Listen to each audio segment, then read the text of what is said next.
Alright guys, TacticalRab back again today. Hope you're all doing well and enjoying your day so far. And a few days ago, Nadeshot and Envoy have a few interesting words to say on Scump's character and how exactly it could be affecting this roster into the upcoming year based on their experiences with him. But Scump has a bit of a response to exactly how he's going to deal with their concerns for this season. Very much intrigued to your thoughts in the comment section below. If you enjoyed the video, hitting that like button is the best thing you can do. Top this channel recently, people. And please consider subscribing as well if you have not yet already. Firstly, this into search I thought was kind of interesting. CDL Twitter follower pie chart in the thousands. So, well, here at the bottom we've got Paris Legion, Los Angeles Guerrillas, Surge just above that. A fair few of the organizations in a similar boat right now. Of course, pretty much most of these teams, with the exception of Thieves, have had, well, a couple of years to build their brand. So, of course, OpTic says they started out as the Huntsman brand, and they're like, I'm pretty sure it's the same Twitter account the whole way through. OpTic should gotta go. Now OpTic says. Now, you know, Paris Legion lagging behind right here, but Ultra, Rokkr, Ravens, all in a similar boat. FaZe up here at 130k as well, so fair play to them, I suppose. But yeah, winning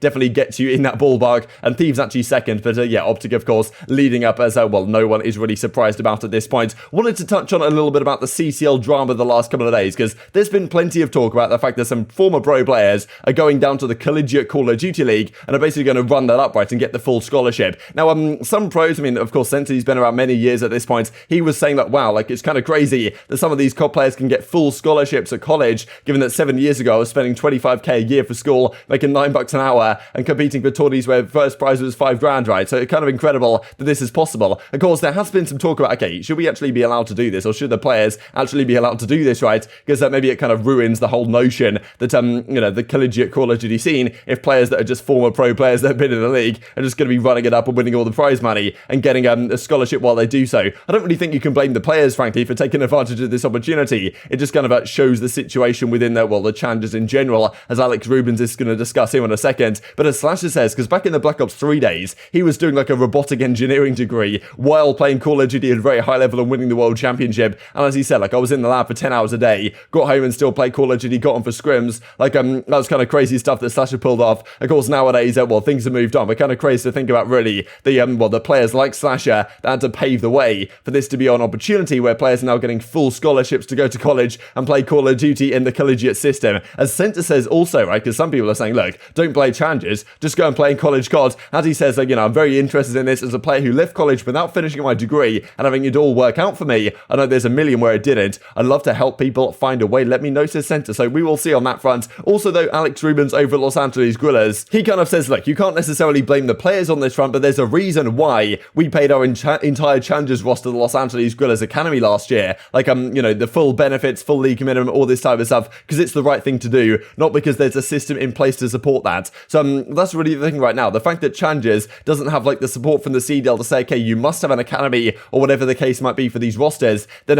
you know, a lot of organizations just aren't paying them anything or just not having them at all. And therefore, like, well, they were trying to do their best to support the Challenger side, but of course hasn't really worked out in the rest of the Challenger system, and that's why a lot of players are going to the collegiate COD League, which is obviously good for the, well, CCL, but not necessarily the greatest look for Challengers in general. Let's talk about some scrims then from the last day. Also, OpTic played Florida. They lost map 1 on Berlin, then they won all the rest of the maps. Generally pretty close fought affair, but yeah, relatively comfortable for OpTic in the end. It's always exciting to see how these are going, especially because now we have official date and announcement as to when that kickoff weekend is going to be. January 21st, I'm pretty sure it's going to be beginning on LAN somewhere or other. Now, actually in Texas, at the same stadium, they did Stage 4 and the Stage 5 major. So fans, all that type of good stuff. Not sure what matches they're going to have. Probably they're going to just pick and choose the ones that are particularly spicy like they did at the 2020 opening weekends. This also last night, OpTic played up against New York. This was 4-4, close fought affair right here. New York, of course, well, it's an interesting boat right now, how they're going to be at the start of the season. But yeah, exciting stuff. Hydra might be back in Europe or not yet. Not sure what's going on there. We'll see on that front, but yeah, keeping you guys updated nonetheless. Just wanted to mention this as well, because yesterday they were meant to be scrimming FaZe in New York, the OpTic guys, and for whatever reason the FaZe scrim fell through. Not exactly sure why, but they end up scrimming against Jordan General's team, of course, their substitute technically, the OpTic guys, then up against New York. FaZe dodging, that's crazy for sure, says Arcitys, and it was Scump kind of laughing about it. Not exactly sure what went down here, but I'm sure there's no bad blood between the fellas. Let's discuss this then. So a few days ago, a very interesting set of clips really came out from the Los Angeles Thieves. Well, it was an episode here from 100 Thieves. It was the Courage and Nadeshot show, and Envoy was on and Nadeshot was on talking about well, exactly what Scump is like as a teammate, his best characteristics, his worst characteristics, and just kind of the history of the players teaming together. Envoy has a pretty diplomatic answer, I think. He basically talks about the fact that, yeah, Scump's, he's a really entertaining guy, but at times he acts like he's he's 18, right? Like he's super funny, right? He's entertaining, but he acts like a bit of a kid at times and doesn't take things all that seriously. And maybe there can be a positive and negative to that, right? He's okay, the vibes are great, but at the same time, maybe things need to be taken a little bit more seriously in certain situations. No, Nadeshot has a different opinion, of course. And I mean, the last time Nadeshot teamed with him was like probably when Scump was like 19, 20 or something, way back in the day, in the Advanced Warfare days before Nadeshot retired. I guess 2015. So yeah, Scump would have been around that age at 20 or so. And of course, back then he's saying like, look,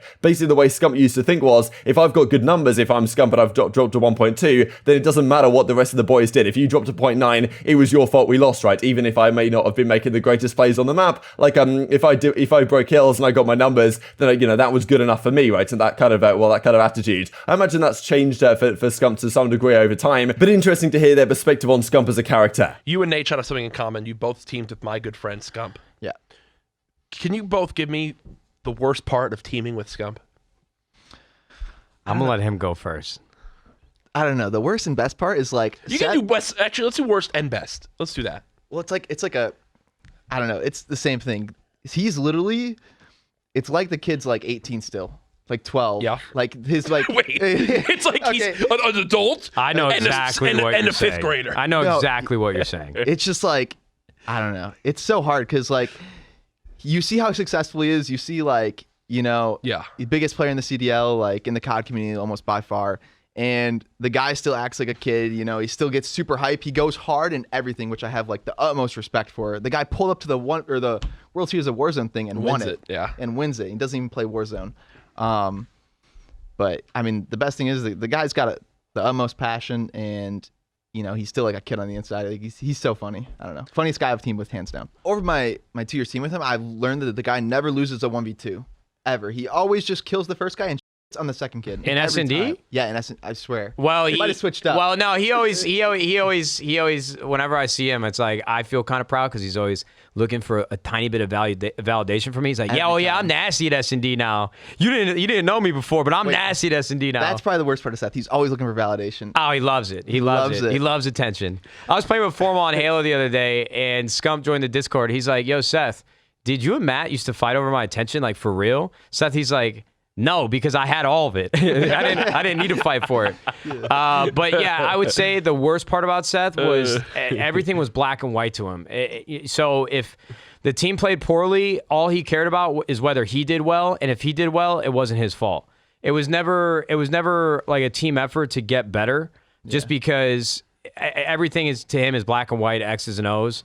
If I got kills and I broke hills, but you were dying and we lost the map, it's everybody else's fault except for his. And that's a tough mentality to play with. So the Dallas Morning News kind of presented this to Scump and asked for, some reaction, I suppose, to what Scump thinks about this, exactly how he treats his team, right? Because generally the vibes on the OpTic teams are very entertaining, like jokesters as is described right here in the title. And I mean, there's some talk about it. So basically, as you can see, this is what Envoy had to say. The guy has the utmost passion, funniest guy I've ever teamed with, hands down. And then, Nadeshot was a little bit more harsh, saying that aBeZy seeks validation. That, of course, we looked at as well in that clip last time they teamed together was when he was only 20 years old. Of course, these guys aren't going to shy away from cracking jokes. It's very entertaining. I thought this is an interesting response really from Scump, right? But aBeZy's goofiness will disappear on match day. A lot of people think I like to joke around and only make jokes when I scrim. I get it, because I'm the one who likes to goof around more and have a good time with it. But when it comes down to match day, I don't think people understand. Scump said, you can ask my teammates. When it comes down to match day, I'm not cracking jokes. I am completely focused into saying, look, yes, maybe I have a good time in scrims, I keep the vibes, all this type of stuff. But look, at the same time, I'm there to win,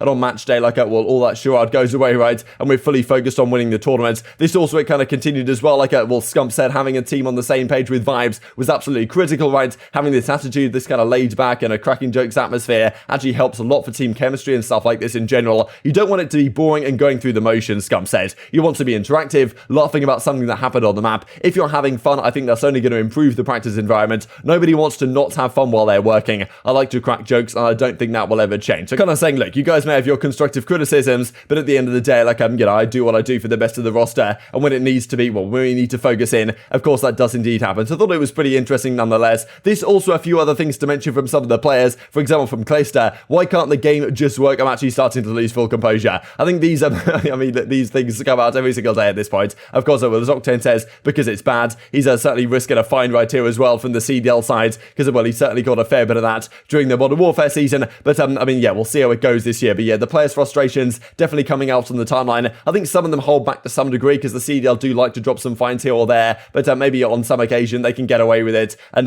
maybe, I don't know, maybe it's a wording thing as to what the CDL decides to deal with. And over Christmas, maybe nobody's working anyway to actually notice and find these guys. This also, though, from, well, Hitchright, I thought was kind of interesting. CDL 2022 idea. If there was, I guess if there was a game that we had to play this year on a competitive level, what would it potentially be if we had to choose a game that wasn't Vanguard? Now, Hitch reckons Modern Warfare 2019, run it back on that game, 4 versus 4, added Dead Silence, traditional spawns, no squad spawns, and some new maps like Backlog and Scrapyards, Scrap Domination for CTF with spawns being fixed. Now, Slash is like, look, you know, this is not a good idea. Basically the same with Vanguard, but just different maps. But Crimsix doesn't necessarily agree with Slasher. He says, I have no idea why people hated on Modern Warfare. Of course, this might be expected given the fact that Crimsix won the World Championship on this game, but as he says, you throw Cold War maps and modes on it, adjust the spawns, and you end up with the best core legendary since Black Ops 3, he says. Of course, one way to look at what Crim has to say here is that, okay, if you change the maps and the modes, like, you know, Cold War maps and modes, you adjust the spawns, you basically change the entire game. But, I mean, still, he kind of like the engine and stuff. I thought this kind of funny, really, from Slasher, right? He puts the quote bot on right here. Like, yeah, throw Cold War maps, modes on it, adjust spawns, you end up with the best COD. And as aBeZy says, so basically change the two most important things about the game, and the game will become better. So, well, I mean, no real surprise at that point. But yes, we're going to be playing Vanguard, and probably the core legendary that comes out every single year until maybe at some point the CDL or Activision in general create I don't know, a remaster of Black Ops 2 or something, or just a competitive focused core legendary game that the CDL plays for many years to come. I would imagine, to be honest, that's quite a way around the corner at this point. Also some pretty disgusting clips from Shotzi in last night's stream, but there was also a kind of a tweet that came out from OpTic Texas, and I mean, look at this, honestly, it was kind of crazy. But I mean, they were kind of wondering,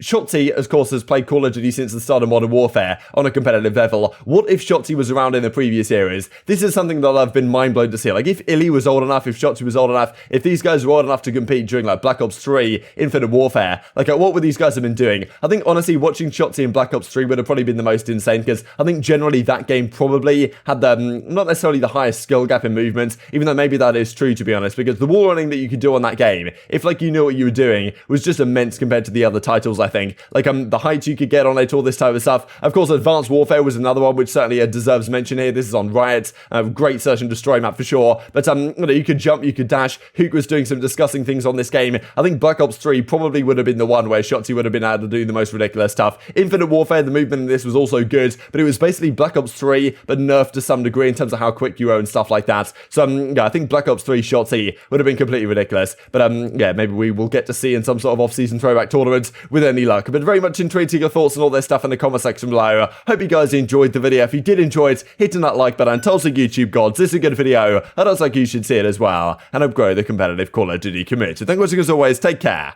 and I will see you next time.